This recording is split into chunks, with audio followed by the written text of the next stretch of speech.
Okay, sorry. Okay, thank you.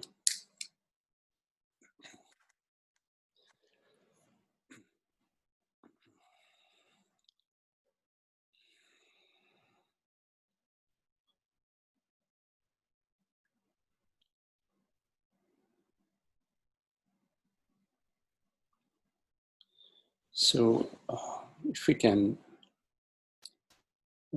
start by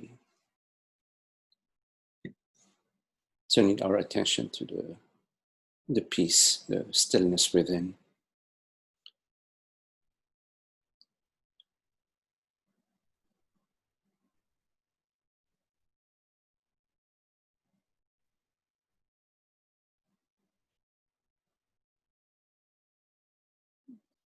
It's not any particular activity, rather it's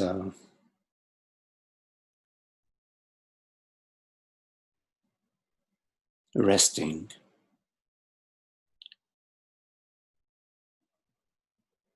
sort of a recognition of the non-activity.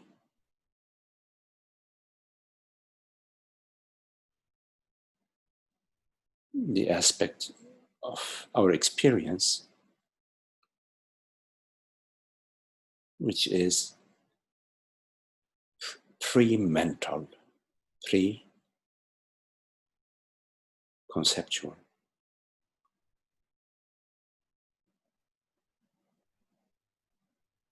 So simply rest as you are.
Notice the sensations within your body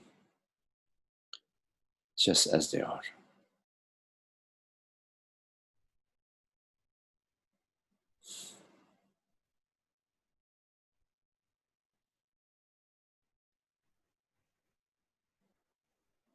Without even calling them a sensation, without knowing.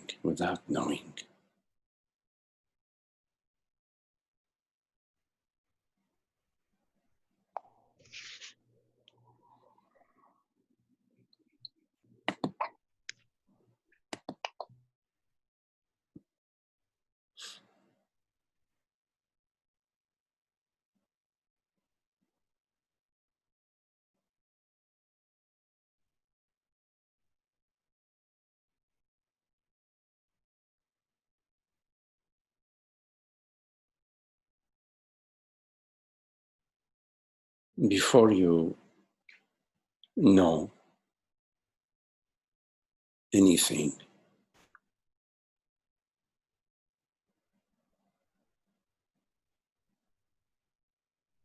and as you know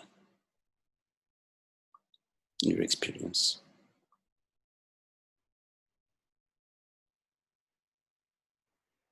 you must be, you are.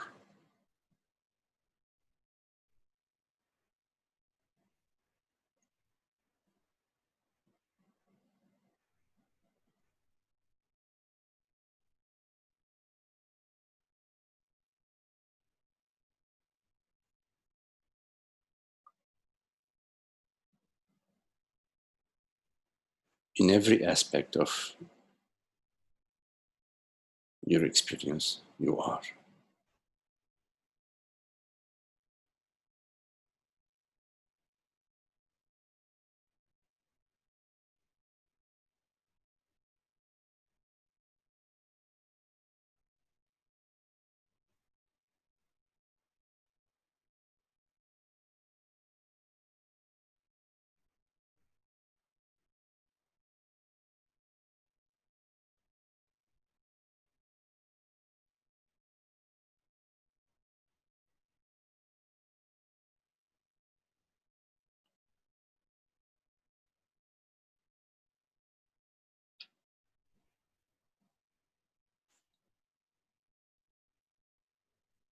You don't notice that you are.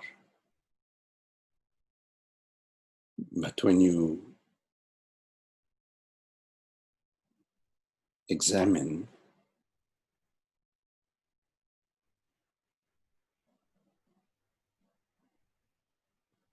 the I am,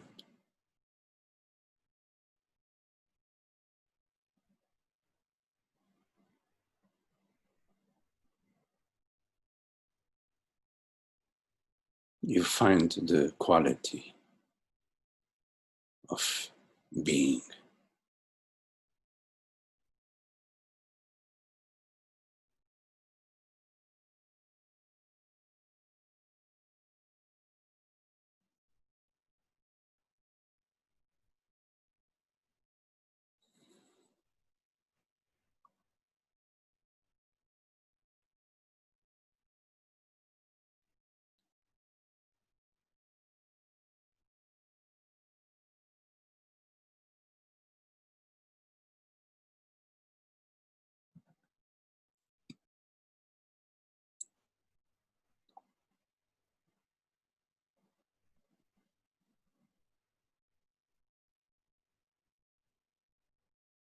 It seems that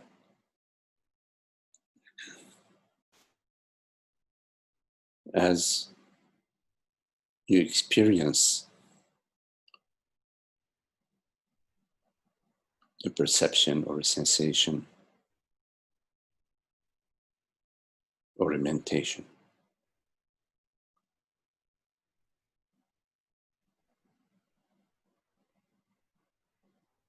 that the I am is eclipsed.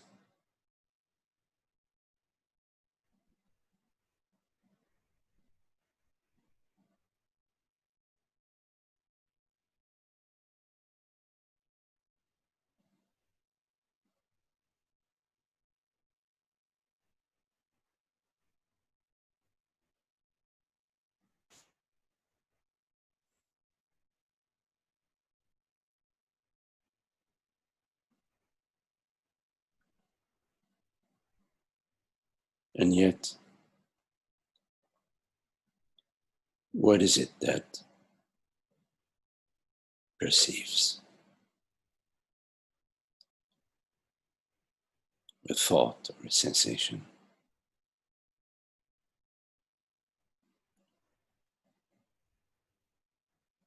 If not, I.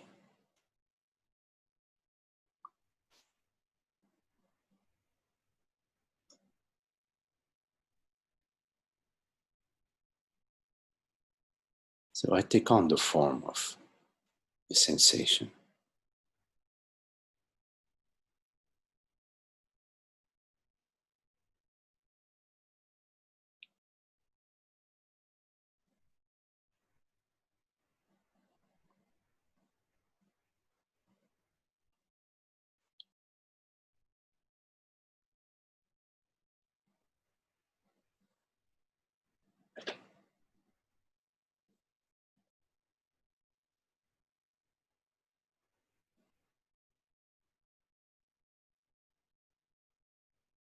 In order to know a sensation.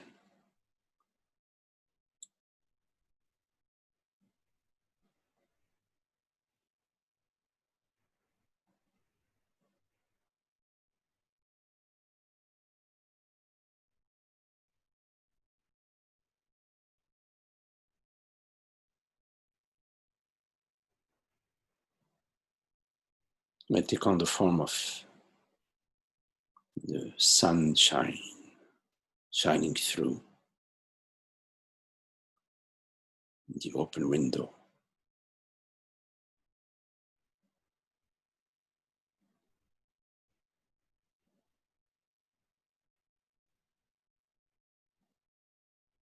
In order to know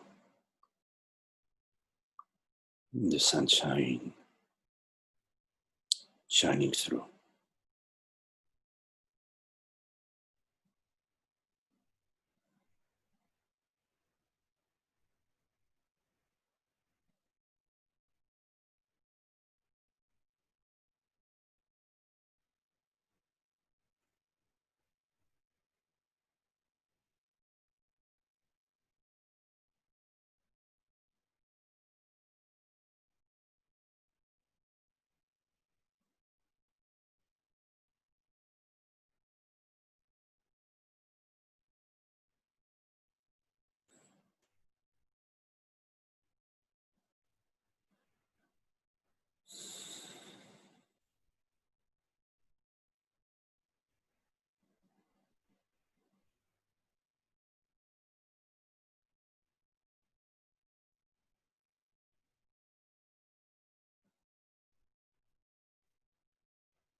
I separate myself from the wholeness.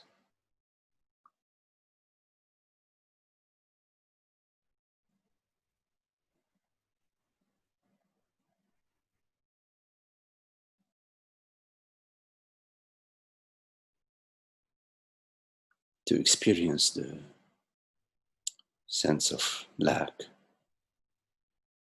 the vulnerability,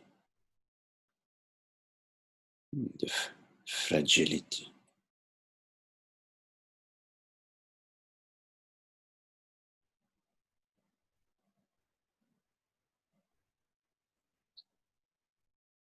and to experience a sense of limitation.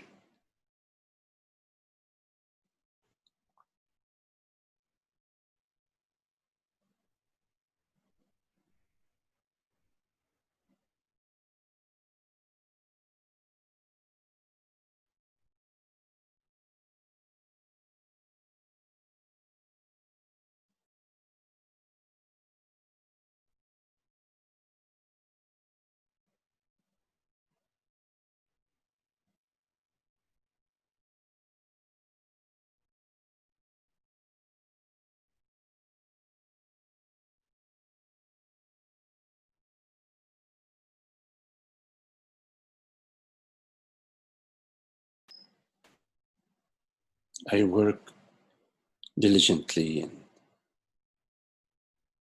apply myself to fix the world's problem or to fix my problems.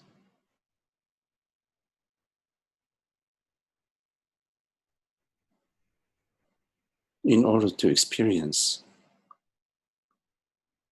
working hard on fixing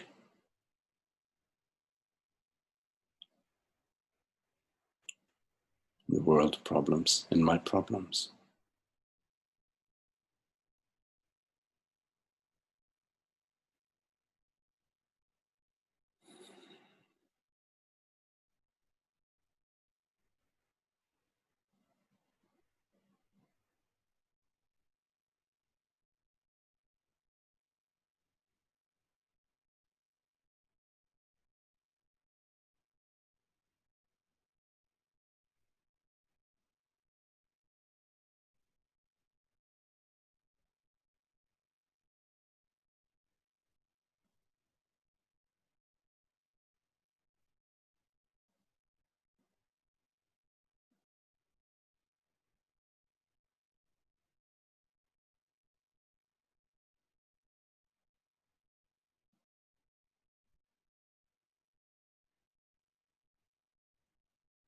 The I that I am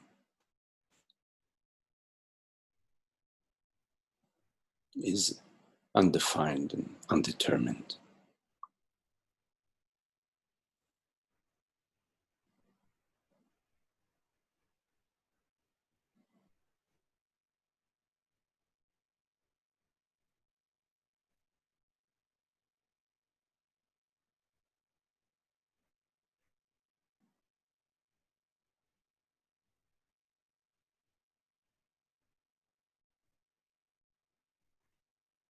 which is a freedom of being,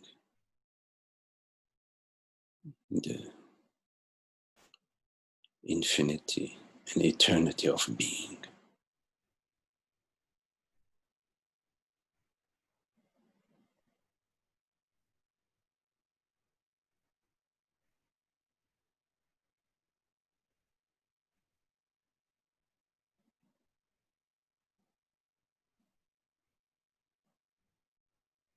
I perceive problems out of my freedom, out of my choice.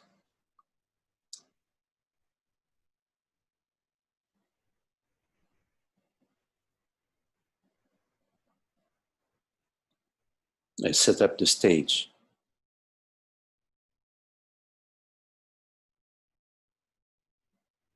with all the various players, with all the props and conditions.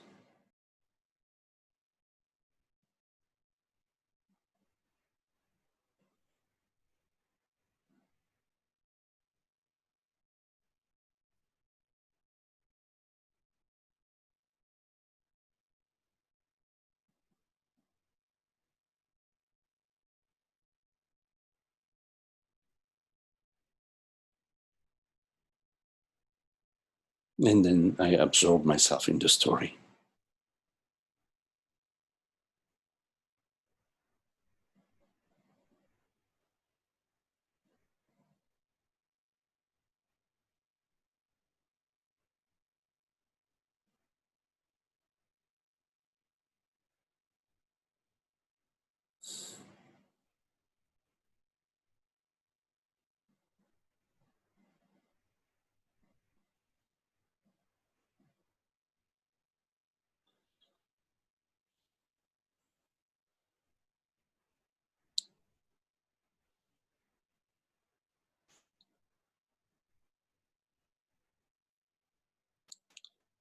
I like my dislikes.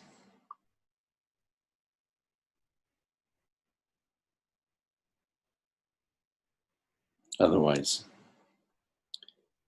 I would not take on that form.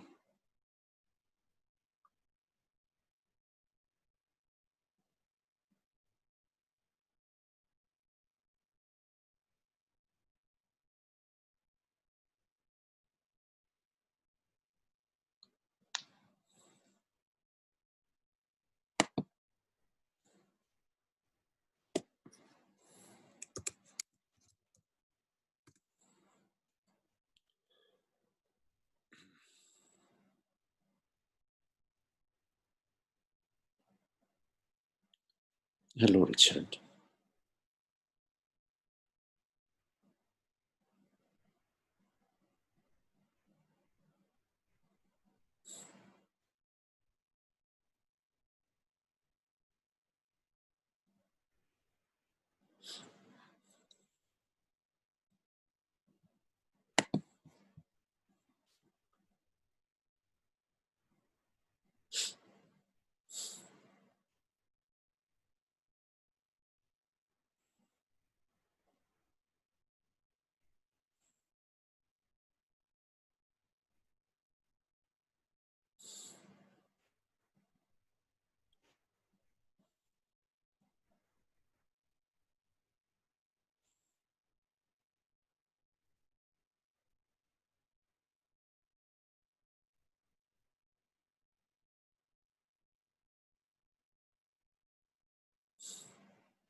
Any questions?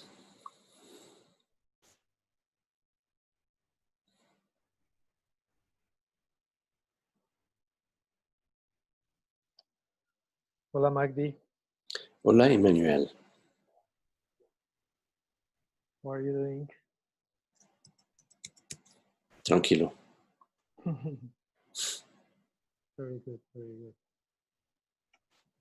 So, wait. Right.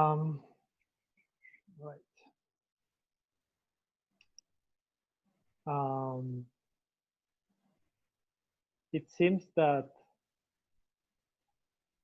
somehow the spiritual path implies duality to it.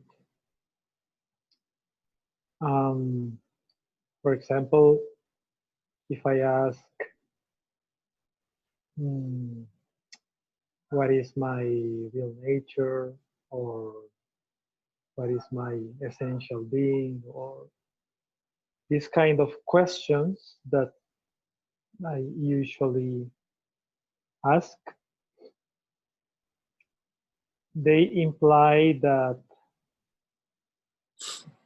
I'm looking for something that seems to be high, or that seems not being present in myself or as myself right now.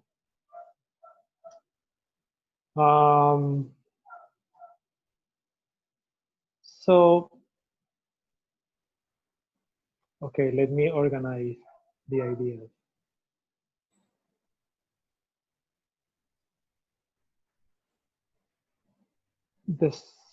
The seeking seems somehow useless.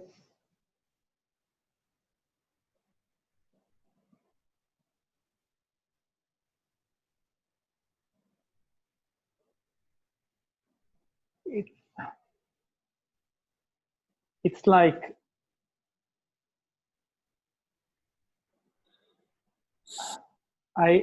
it's very difficult to put these things in words.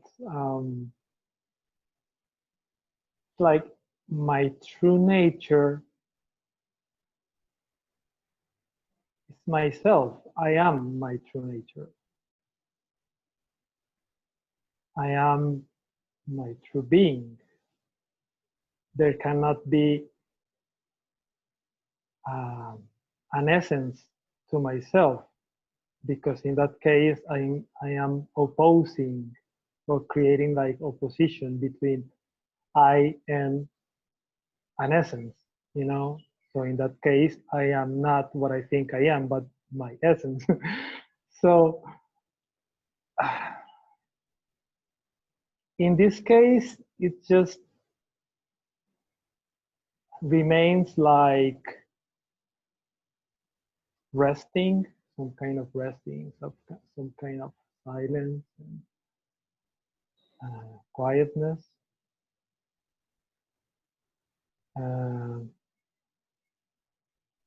However, it seems that there is still a veil, you know, like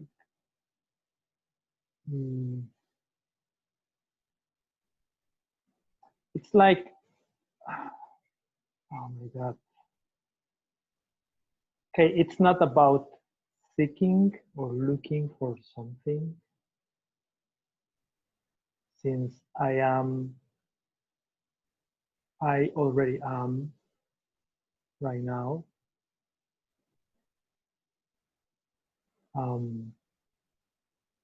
But it seems that the full self-knowledge of myself is veiled somehow.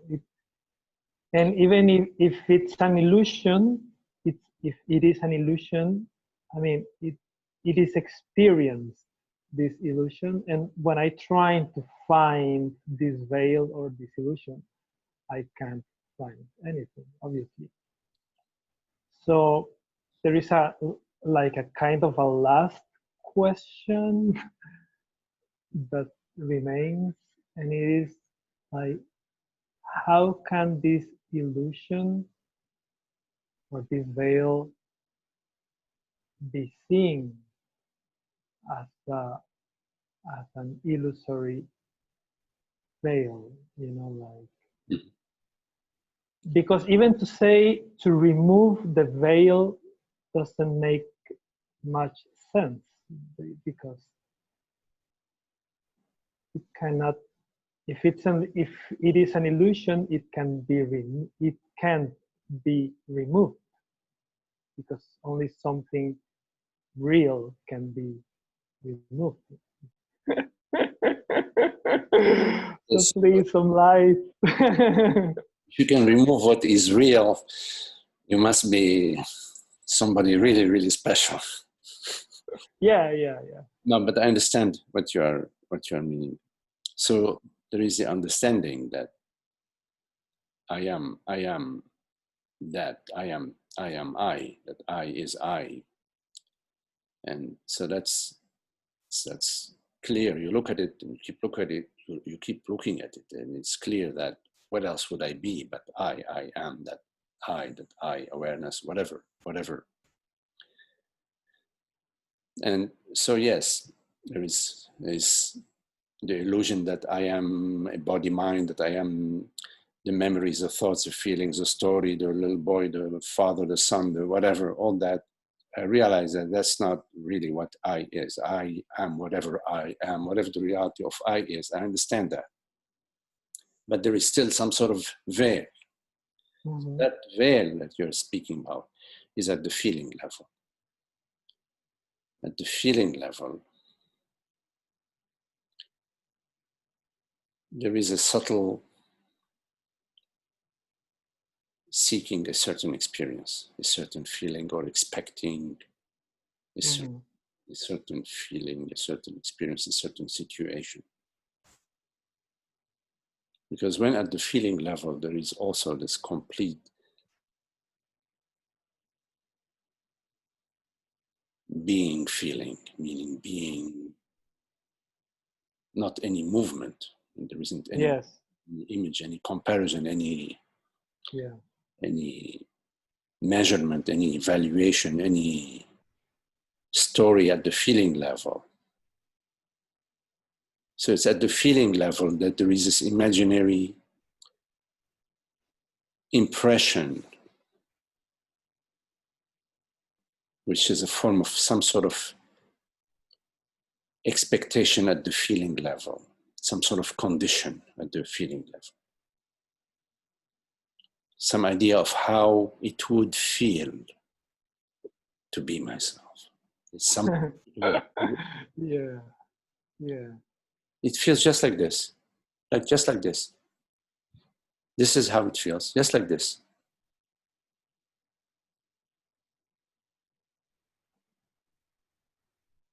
Yeah. It's but or yeah. No. Actually, I'm just trying to deepen in Yes. this, because yes, absolutely. It feels just like this. Just like this. It's just like this. It feels like this. Whatever like this is. It's not a Picasso, it's not a Rembrandt, it's just like this. Just this.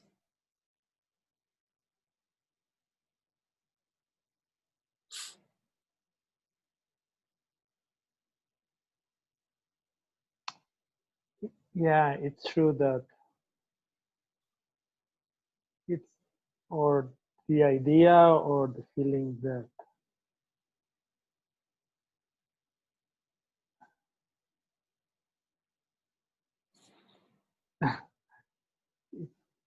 it,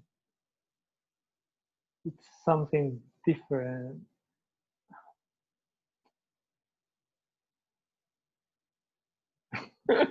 Oh my God, the mind doesn't stop asking things because there is like, okay, so now what?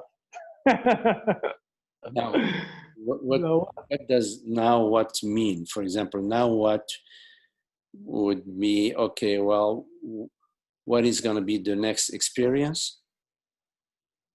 no, it's like, okay, yes, I already am, and it's not about seeking somewhere else or something else or some other experience.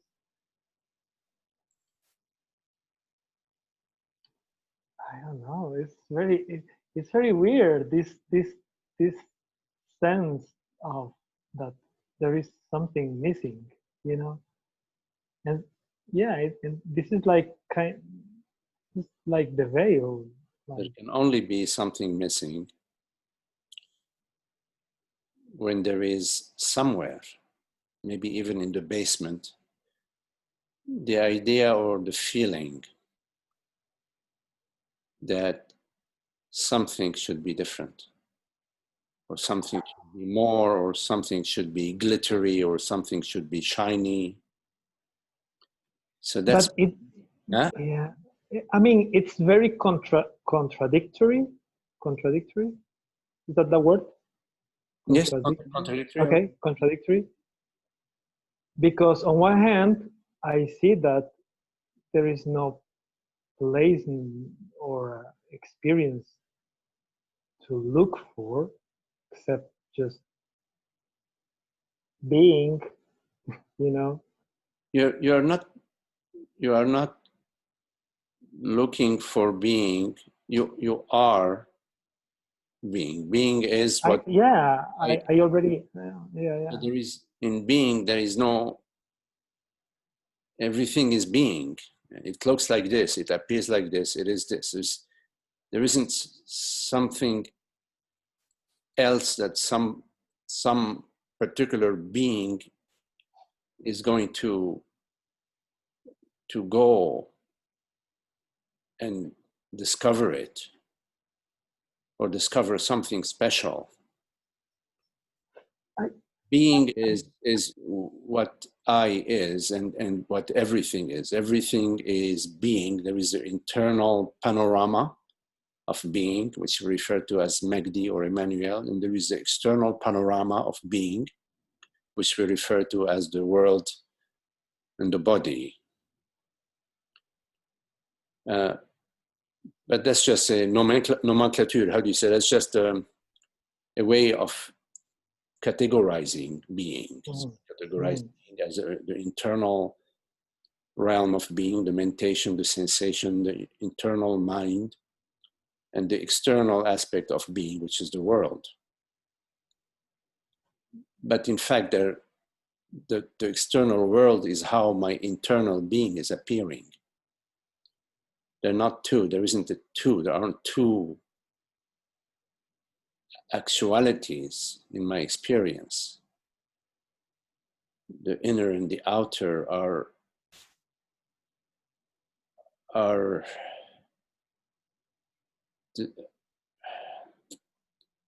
they're the same phenomena, sort of vibrating at different frequency, let's say, as a metaphor.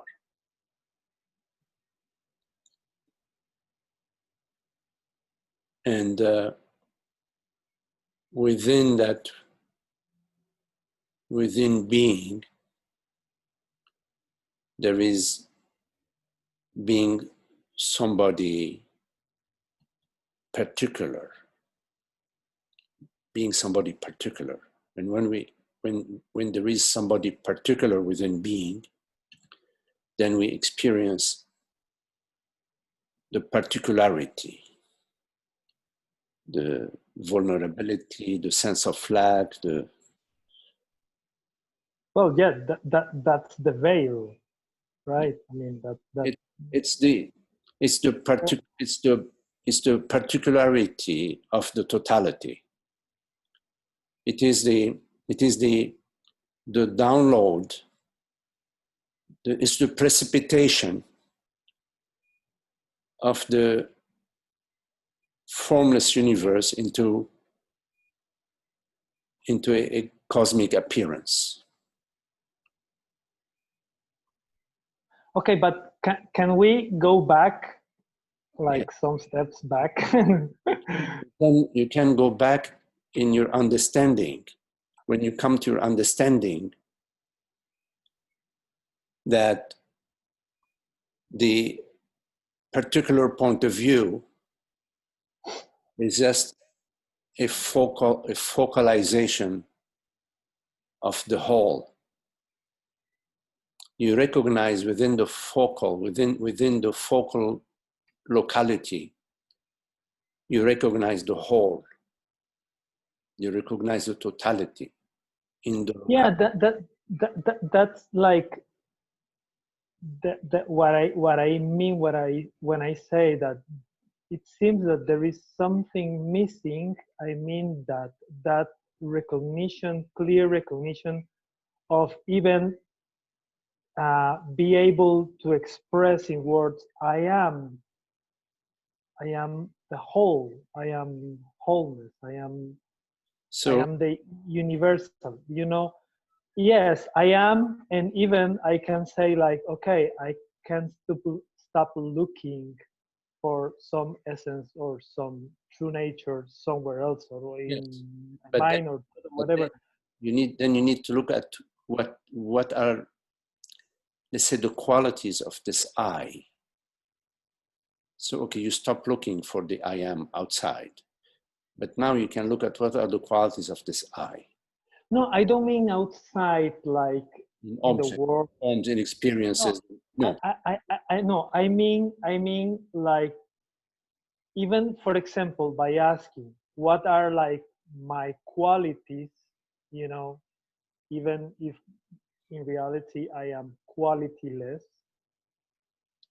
I am still separating the qualities from myself. I still No. will be still looking for some kind of uh, um, yeah, I don't know. Well, um,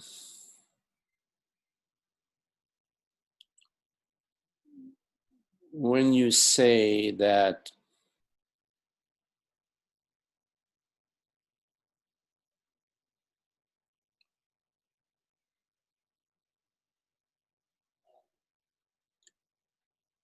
you are feeling hungry, you are describing a certain quality of the body, yes? Mm-hmm, mm-hmm.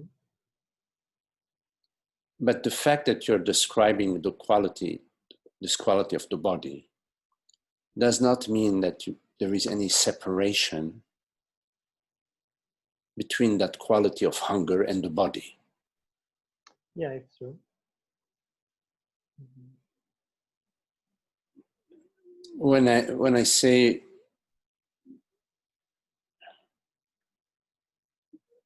contemplate the qualities of I, awareness, presence, whatever you want to call it, Mm-hmm. it's about recognizing in your direct experience Mm-hmm.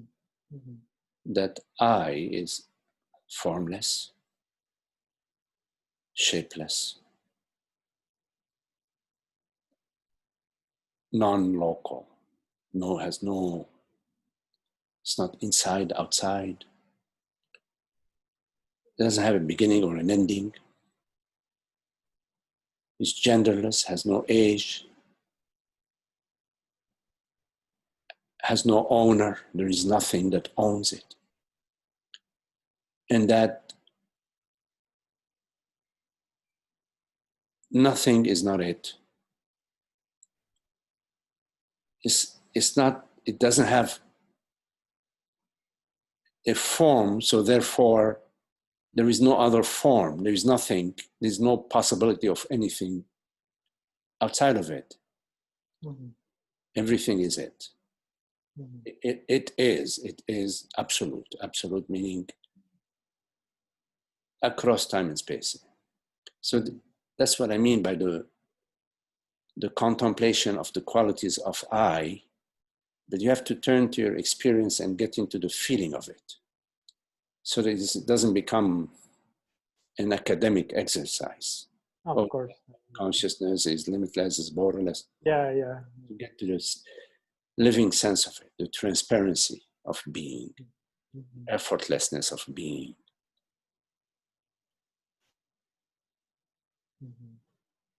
So that, and also that consciousness being, this I being real, is only one reality. It's not about any sensation or experience or a particular feeling or a particular state of mind or state of the body or state of the world.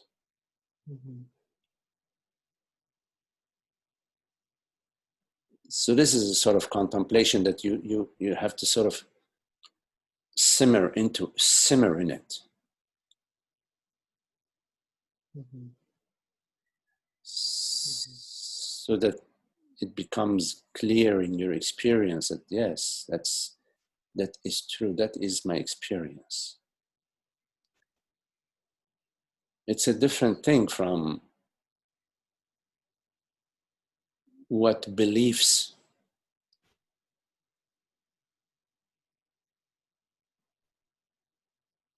about tomorrow, about me in the past, what it's different. That's a different realm, the realm of beliefs and feelings.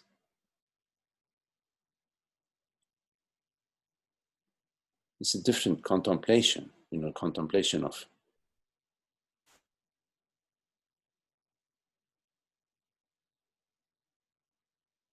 being, of awareness, of presence.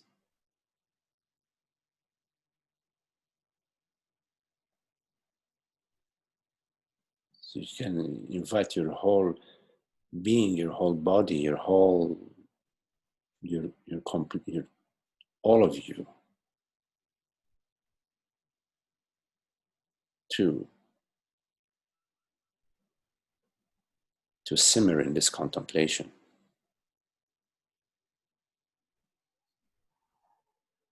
Okay.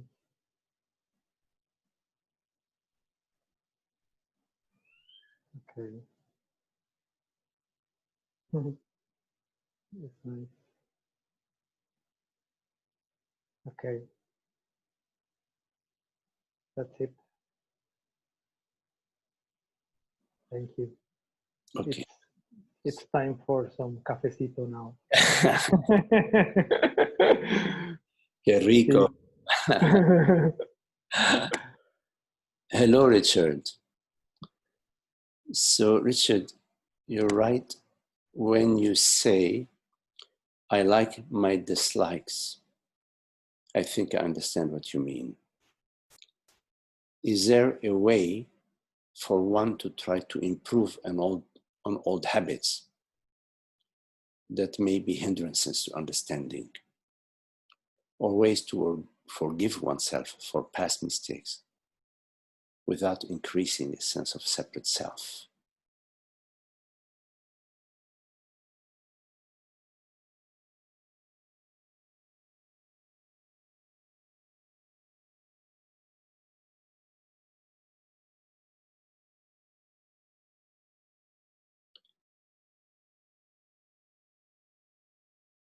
Yes, Richard.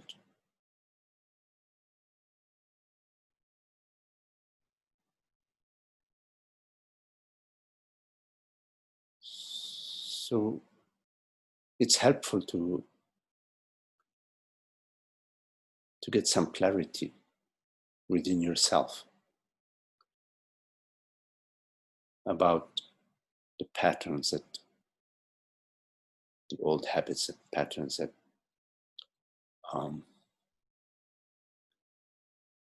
arise within you, whichever way you've inherited them, doesn't matter.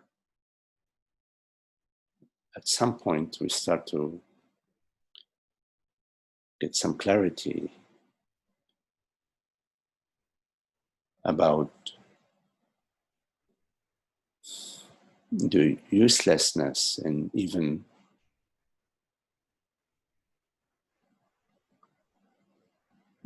the, let's say, nastiness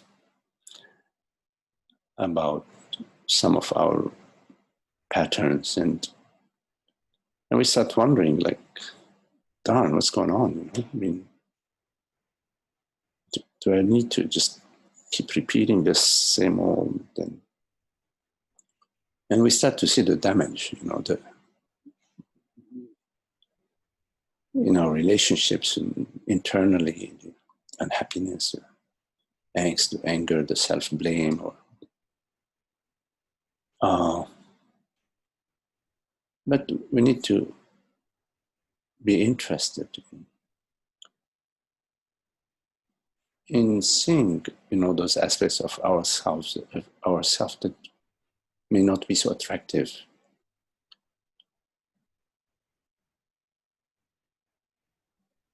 And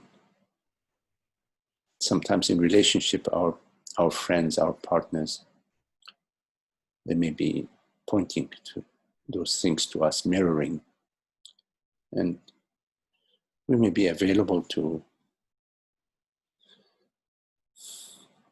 their input or not, I don't know. I would say that, what is the expression, to cease and desist, you know? We can just cease. If we see something, we can experiment with ceasing and desisting. Don't worry about success or failure, but just the attempt, the interest and the attempt to try different route, different path. That maybe you can be quiet, you can listen, you can feel it, maybe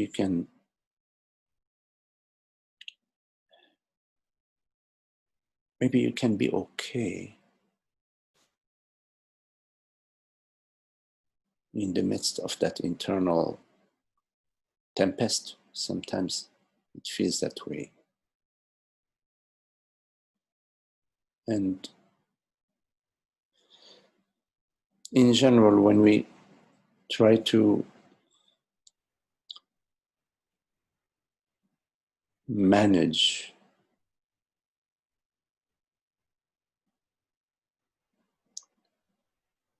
our feelings or the situation from our personal perspective, it doesn't work out too good.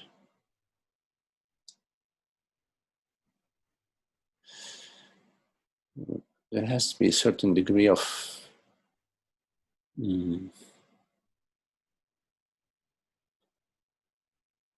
abandonment.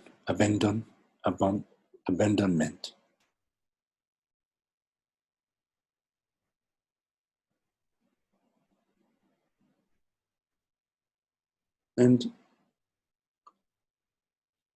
best way about forgiving oneself and others for past mistakes is via the understanding that there is no personal volition.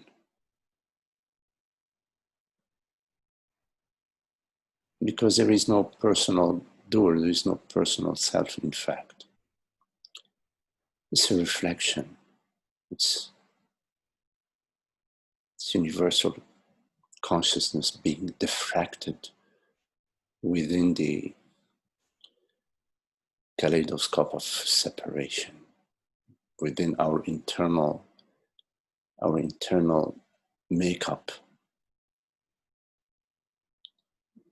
which is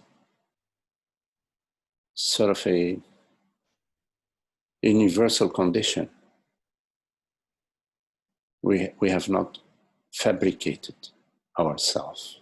We have not fabricated our internal psyche. And our world and our body are a reflection of our internal psyche, which are a cosmic happening, a cosmic event. And within this cosmic event, we can recognize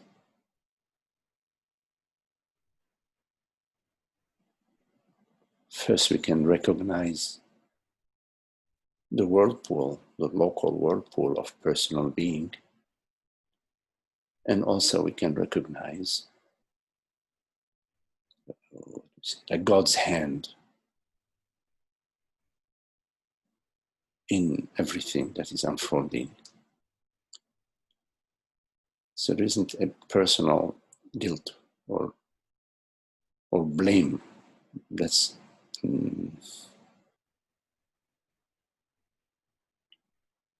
we don't choose our thoughts. We don't choose our actions. Follow our thoughts, and we don't choose our thoughts.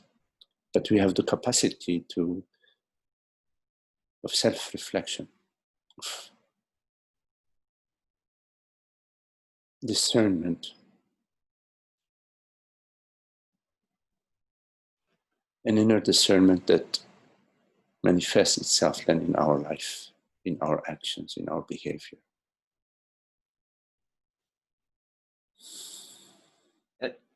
Thank you, Magdi. Like when I think back, like there's some things that I've done or I do, or like, oh, you know, you're lazy or you're selfish, and when it affects me, it doesn't really seem to increase, I guess, a sense of separation from others. But when I think back to like, oh, you know, your actions affected somebody else, and I think about how my actions have had effects on other people, Yes. even when I'm trying to think about that and reflect on it, which I think is good to do, but I do find that also tends to increase a sense of separation from the person that I'm trying to make amends with. Does that make sense? Yes, absolutely. Because that's how love is expressing itself through you. That love being the way wholeness or totality or universal consciousness expresses itself through this body-mind, that we feel sorrow and we feel empathy and compassion. Yes, of course, I understand that. But also, you know, as you can sometimes notice in your life, there have been maybe occasions where, let's say, other people have hurt you or have acted in some ways that seem to be, you know, hurtful, painful to you. And at some point, we may, in some occasions, realize that, oh, well, there was something out there, that it wasn't just, of course, it was painful, but there was more to it than that. That maybe took a while to realize, or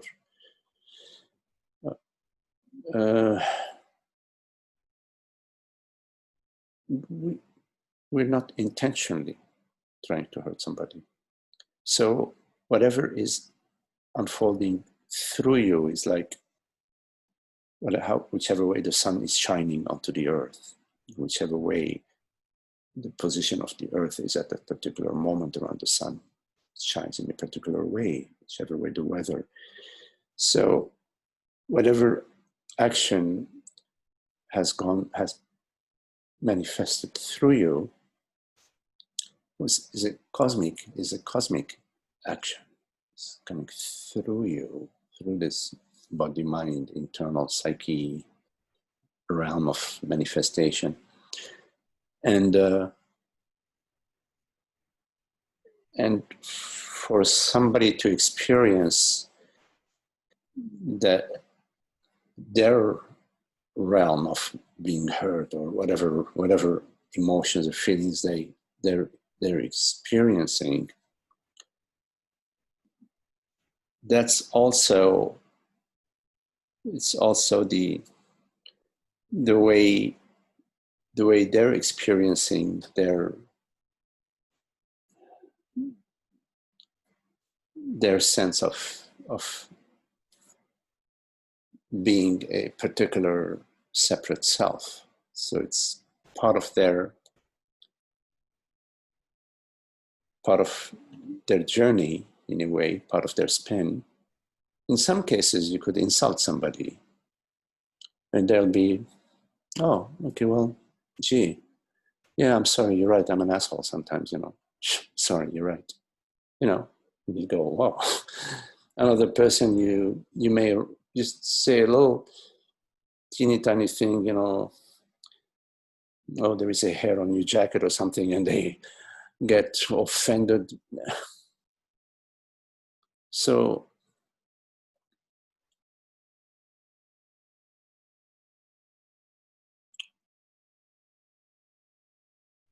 that's why, there is both the feeling of the compassion and the sorrow, which is a beautiful sentiment of our wholeness and our interconnection. And at the same time, the understanding, a higher understanding. And of course, I don't mean by, okay, let's use the higher understanding that there is no personal doer, so therefore anything goes. No, that's not how I mean it. We always have the option in the present to act with the understanding, the universal understanding, rather than the personal point of view. Is that really the only choice we do have? Is that sort of what you're saying? The only choice we ever really have is to act with insight and love versus to not act with insight and love? Yes, but there is also, you also have the capacity of contemplation. So there is, yes, we have a choice of acting from the perspective of the wholeness, the totality, or from the perspective of the me and my feelings and my thoughts and my stories and my images and my ideas and my past hurt and future ambitions. And at the same time, to contemplate, the contemplation, which goes hand in hand with the action, because contemplation in action is how we live our contemplation. And of course, there's a contemplation in the stillness of our inner psychic realm, to be contemplating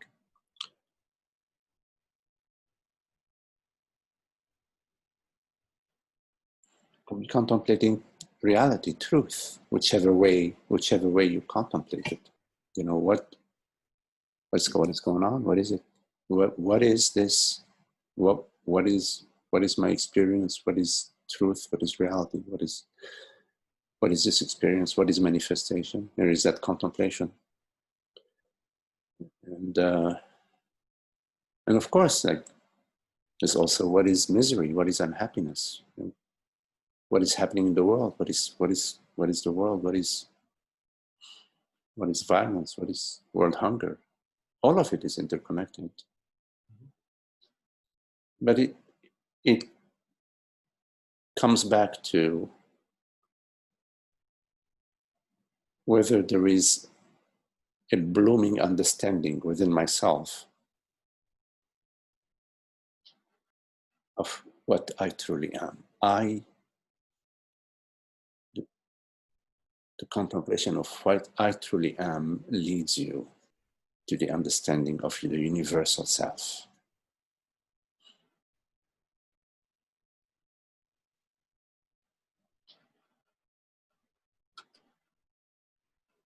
Thank you, Magdi. Okay, Richard.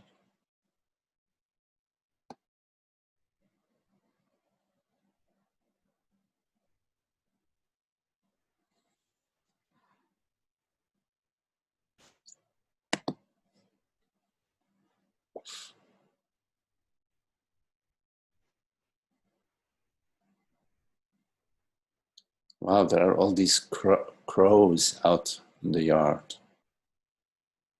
Wow, yes.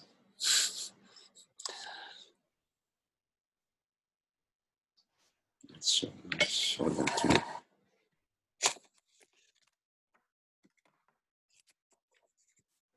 Yeah. The crows. I don't know if you can see them. They are.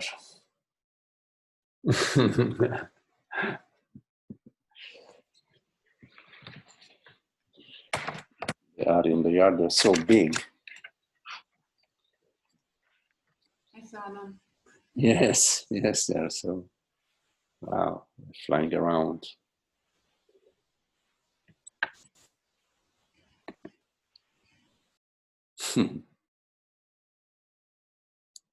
Yes, Zoe, fortuitous, omen. So any questions, any comments?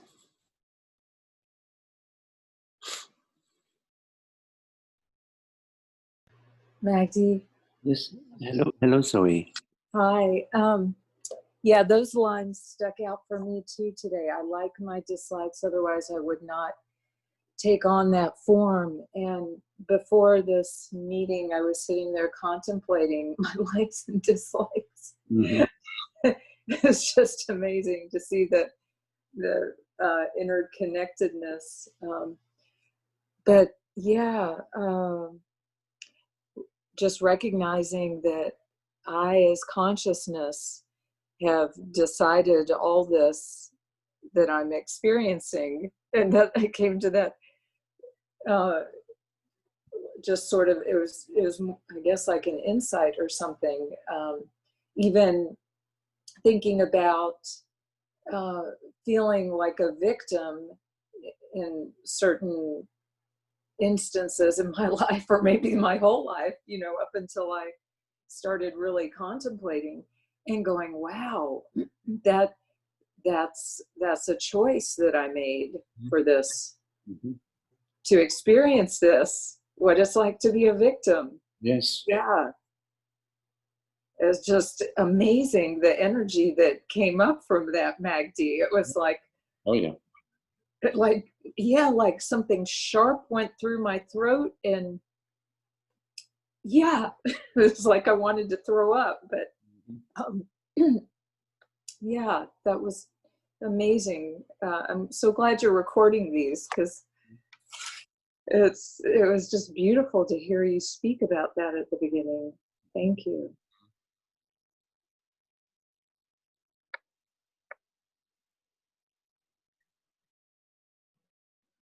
this always one chooser. What other chooser is there but I? Not I. There's only one I, really. And it's not what thought says I am. I is not what thought says I am. I is I. Universal being. There's only one chooser. And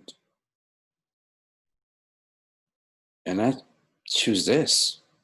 Obviously, I choose this.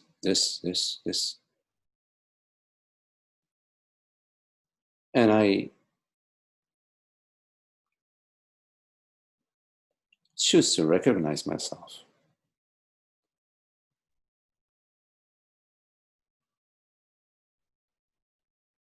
Otherwise, how would I recognize myself? Somebody else would choose it.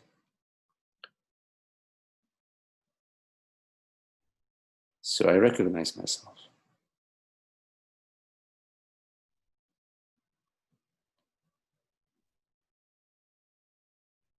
And also, when I look at my complaining mind,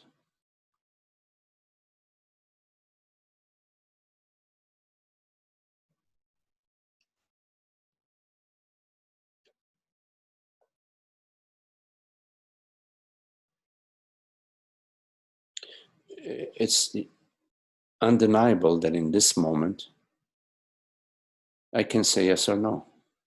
I can say yes to, I'm going to put my hand in front of the camera, and then I say, okay, yes, I'm going to take my hand off the camera.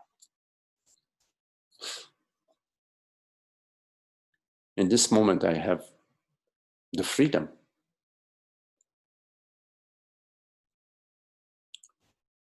I mean, who else would have freedom if not I? And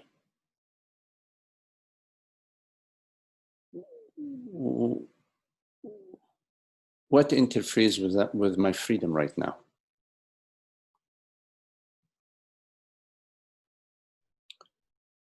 You could say, well, my thoughts or my feelings.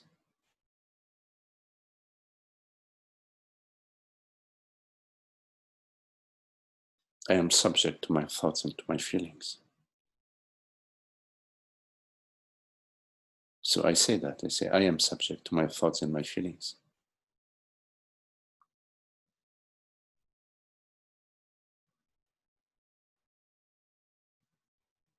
So I am experiencing the power of my thoughts and my feelings.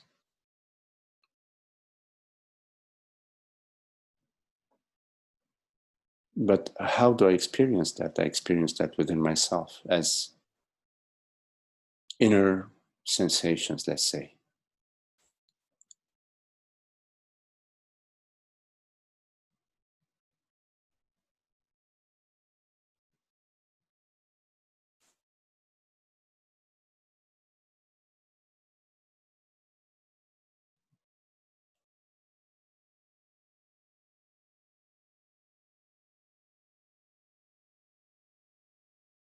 And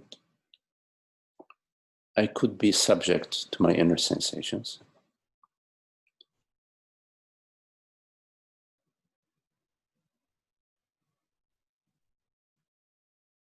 Or I can perceive my inner sensations as I perceive the crows in the yard.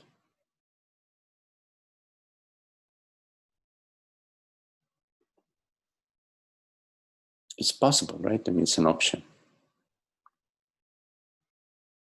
Or you can say, well, it's an option that was not available to me yesterday. Well, that's also your freedom to choose that narrative. Oh, well, this option was not available to me yesterday. But I choose this option is available to me now. That's my freedom, and that's what I enjoy. I enjoy the freedom now rather than, oh my goodness, this option was not available to me yesterday.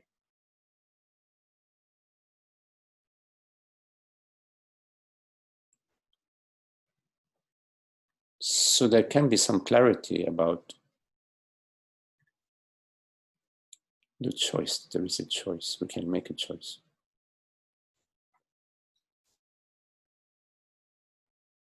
And of course, if we are hoping for something for tomorrow, then that's our choice. We have to wait for tomorrow. We have to wait for tomorrow. Happiness tomorrow. We have to, because we're looking for some experience, meaning maybe in 10 minutes, maybe in 1 hour, maybe in 1 day, maybe in 10 years.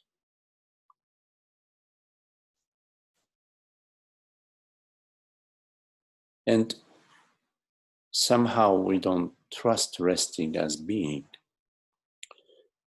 And why don't we trust resting as being?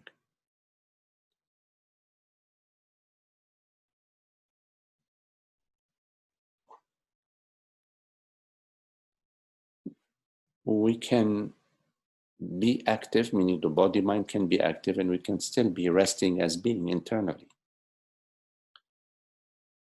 which is different from being active and also being worried and troubled and active internally, psychologically.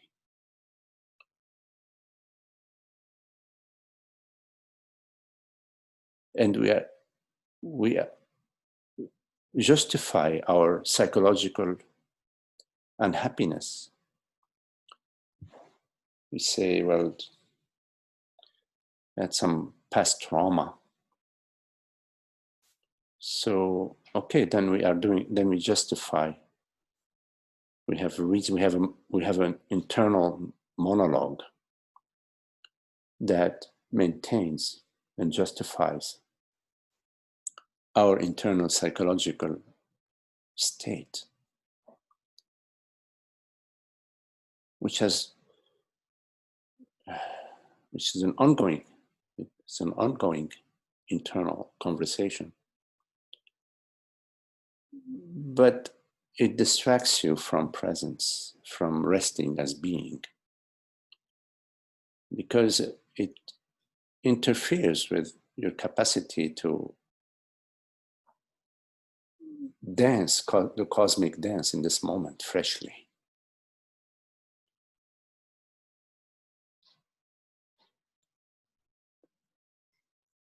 Instead, you're repeating the old steps, you're repeating the old.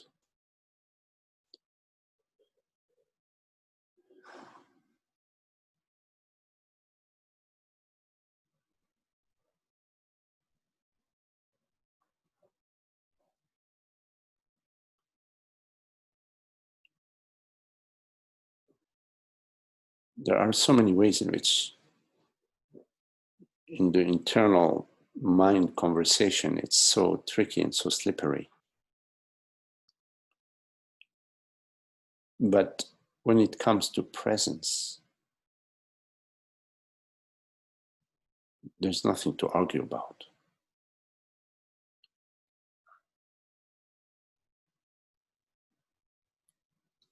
The arguments end. The stories end.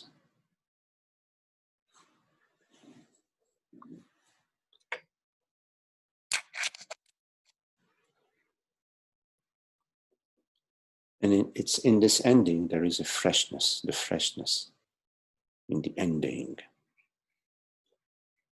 There is the new.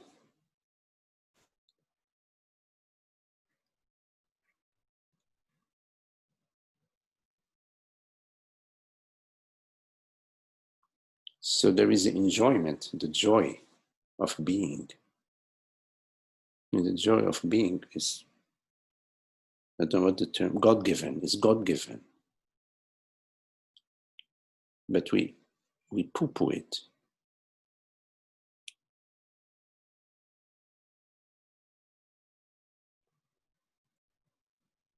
Right? I mean, Yeah, it's like we go, oh, there must be something else. right. You're right. So then we're going to enjoy later. Yeah. It's like a shadow onto the joy, And we have ideas about how it should be, how it should look like. Like I was telling Emmanuel, your images and ideas about how things should look like. And joy is just like this. This is joy. Not some idea or image. It's not about a certain shape or certain appearance, certain look, a certain experience. No, the joy of being is unconditional. It's absolute. It's non-negotiable. Non-negotiable. But we put conditions in our own, from our own, and to our own. We place conditions, and then we have all sorts of narratives to justify our conditions. Oh my God, so many stories, narratives. I don't know how therapists, there must be some gifted people to be able to. They must, I don't know, have. Don't therapists have a high suicide rate, Maggie?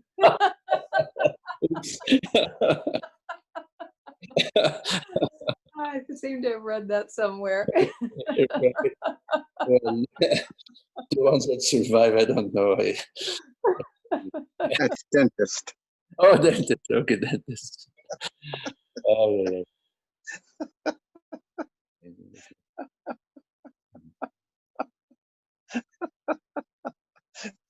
That was definitely unexpected, Zoe. Well, you're right. I've heard dentists as well. Mm.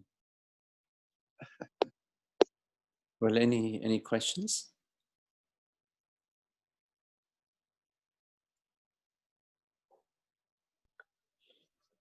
Yeah, hey Magdi. Hey, Malcolm. Hello, Malcolm. Yes. I come on these calls and I feel the field, the happiness, the joy of being. I feel that, intermittently on my own, but it's not stable. Mm-hmm. And I've had the experiences, but they are not abiding. And sometimes I feel that when I'm doing my meditation and different kind of practices, and I don't do a lot of practices anymore, I just really just rest as awareness. But I can still feel that I'm doing that to get something. There's still the person, the seeker, kind of hijacking that or doing it through that filter. Mm-hmm.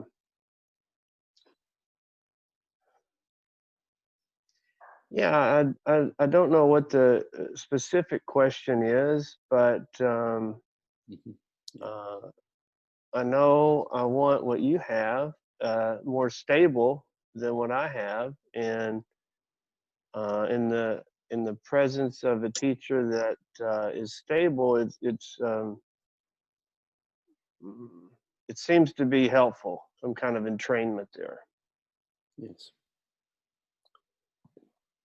Yes, Malcolm.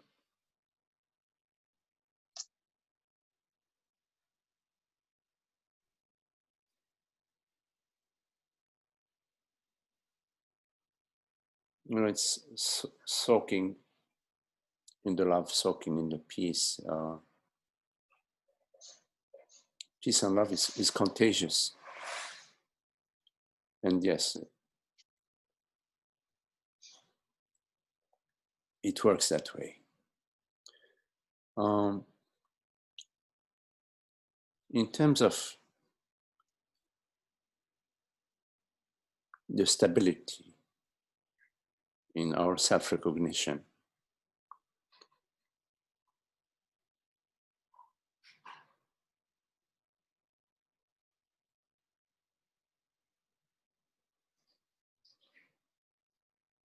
it helps to love the path as much as we love the destination.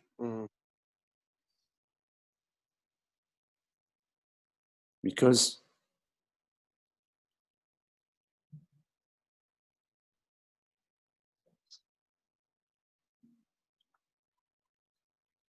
the destination is already what we are. And the path to the destination is inspired by the destination, meaning it's inspired already by what we are.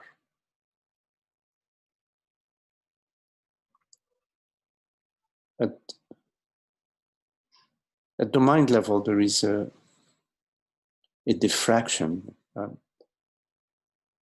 I'm an object in time and space, and with my hopes and my sorrows and my regrets and my ambitions, which applies to not just our spiritual journey, to everything, our relationships and our work situation, our family, whatever.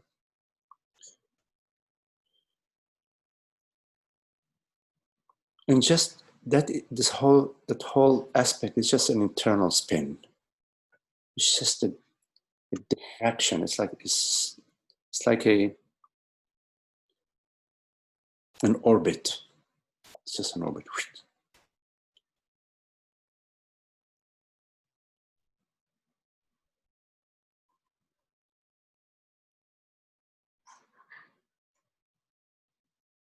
And at the core of the spin, and also throughout the entire spin,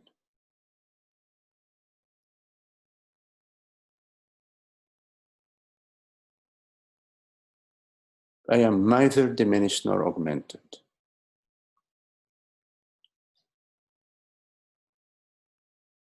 I am neither progressing nor regressing.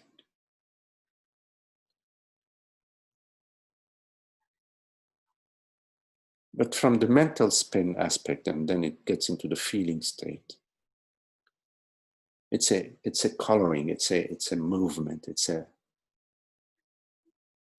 activity. But this activity is like a dance of light, like,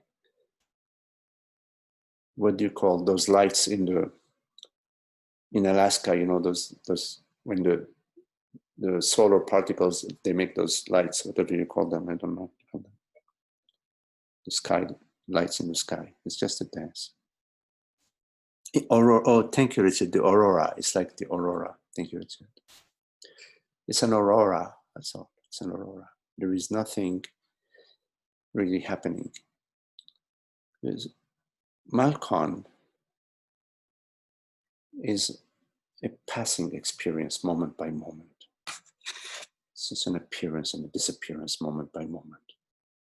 That which you are is that which experiences Malkon, experiences the feelings, experiences the thoughts, experiences the emotion, experiences whatever, you know, the love, the joy, the enjoyment of the body, food, whatever. So the Malkon experience appears to you. Appears in many forms to you. Many forms: depressions, happiness, win, lose. Yes, appears to you, and you're experiencing all that. And sometimes you love the experience so much that you really get into it. You say, let's go for the ride. You're like, rodeo. There's some people that, well, some people do it for money, I understand. Yeah. But it's like a rodeo. But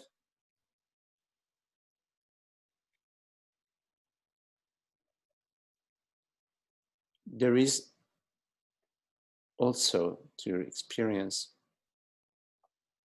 the freedom. It's not the freedom of Malcolm. It is the freedom of being.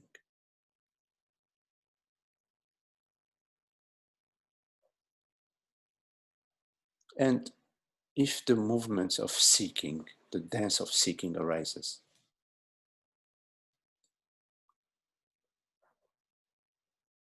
we can not struggle against it, of course, but also we can notice that that pattern is getting ignited. It's like, okay, let's seek. You know, this pattern is spinning. You know, there goes that pattern. You can see it, and it's not about seeing it and gaining over it or winning over it or getting rid of it. No, it's just the seeing of it. The seeing. This is discrimination, the viveka, the seeing. You see it. And when you see something over and over, like somebody knocks on your door to sell you a vacuum cleaner, you know, you buy it, and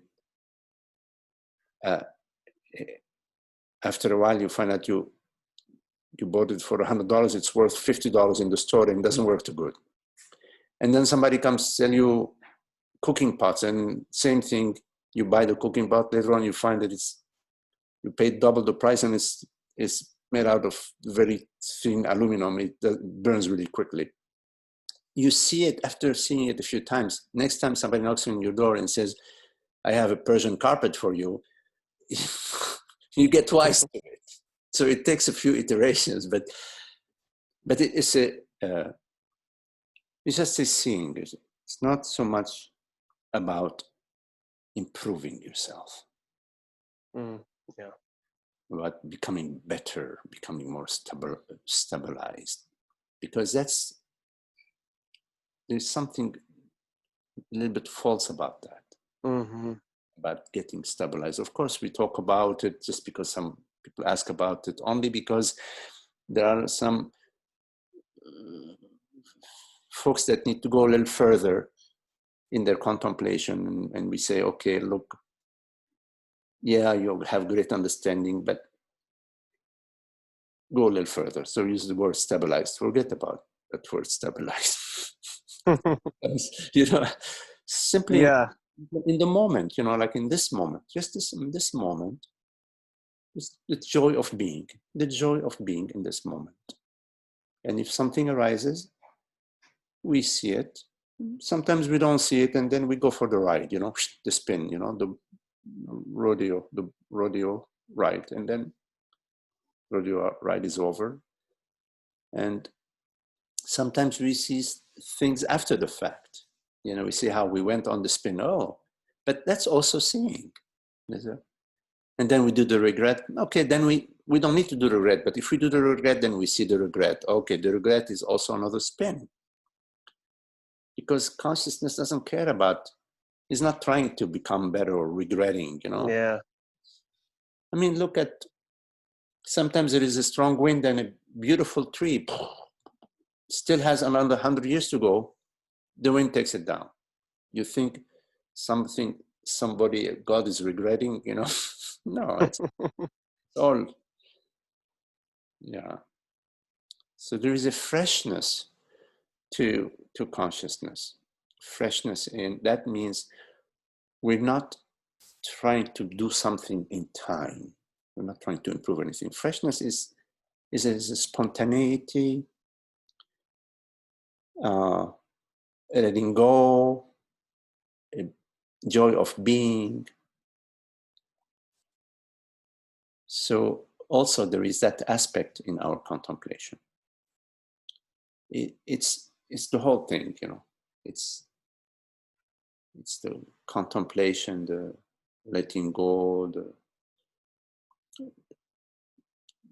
the whole concept about seeking, just to see through that, and to also invite yourself to the spontaneity. You know,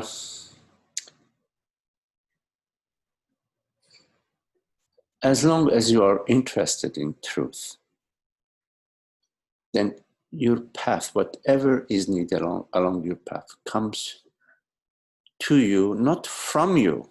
It comes to you, through you, gifted to you, not by you. See, not by Malcolm, not by Magdi, not by the person. It comes to you. And the way our love for truth is from the taste of the truth. We taste the peace, we taste the truth.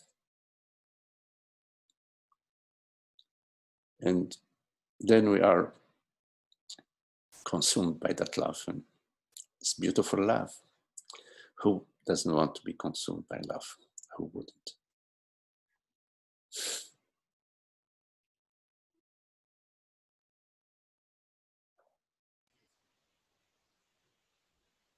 Magdi? Yes. Hello, Kelly. Hi. Hello. I have a quick question. Yes. Do you have a lot more compassion for yourself now? Do I have more compassion for myself? Yeah. Oh, Yes. I don't know what it means to have compassion for myself. For who you were not.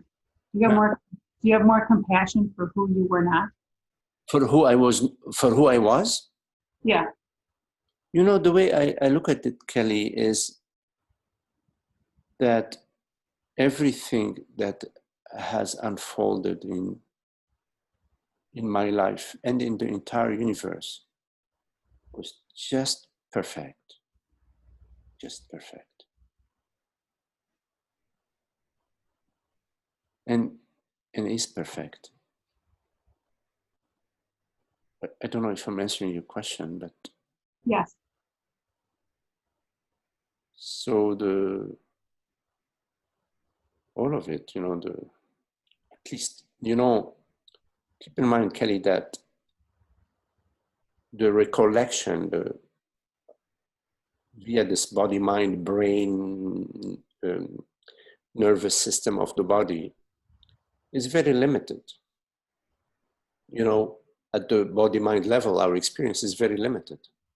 For example, we don't experience the cosmic rays, you know, we don't experience the gamma rays, and yet they're there. They're there in spades.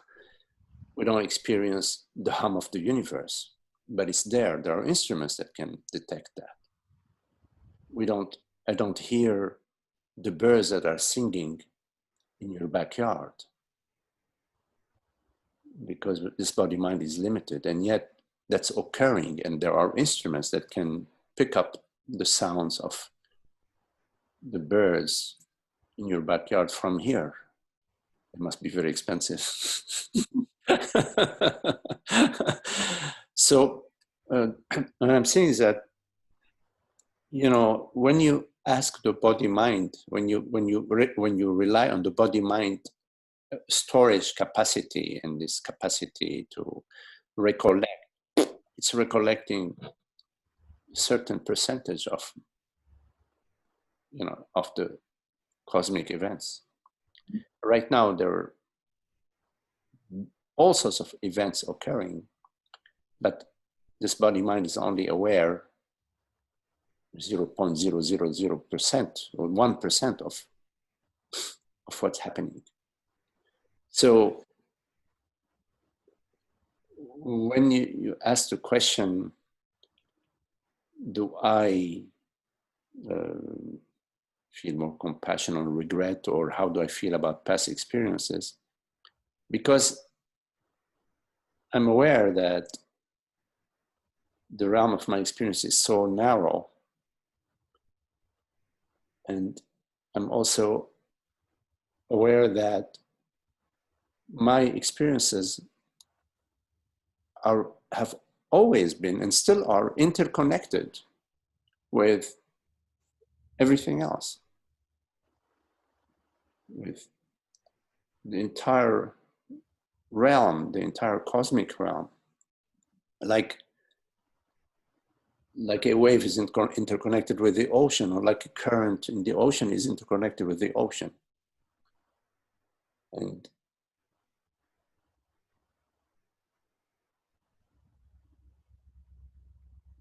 everything that unfolds is just perfectly orchestrated. Now, from the point of view of the personal self, meaning from the point of view of the belief that this world is about me, that's a different point of view. Then I'm happy about this and I'm unhappy about that. This is good, that is bad. More money is better. Better relationship is better. More, you know, so there is the good and bad. The world of discrimination and judgment. So from that perspective, if you ask such a mind, then that mind would tell you, well, I'm very happy about all the good experiences I had. And I'm very, you know, I guess I'm unhappy, but it's okay about all the BS that I experienced in my life. That's from the perspective of the mind that believes in good and bad. But from the perspective of the understanding of what this realm is. It's completely harmonious. It is one whole. It's one whole. It's a manifestation at the body-mind level. It's a manifestation of a cosmic realm that is sort of dancing this dance at this local level this way. And so I have no sorrow whatsoever about anything that happened. Everything that happened and all the good and bad deeds that have happened to me and all the good and bad deeds that I have done are just exactly as they were meant to be. And also, I'm very clear that now the path is a very clear path. It's the path of universal consciousness, the recognition, living, thinking, feeling, perceiving, acting, feeling on behalf of consciousness.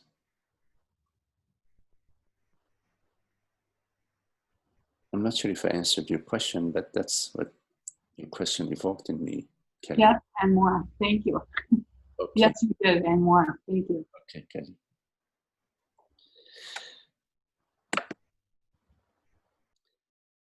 Okay, well, so thank you all. Very lovely to be with you, Malcolm. Nice to see you, and thank you for your question, and Zoe. Lovely to see you. Frederick, salut.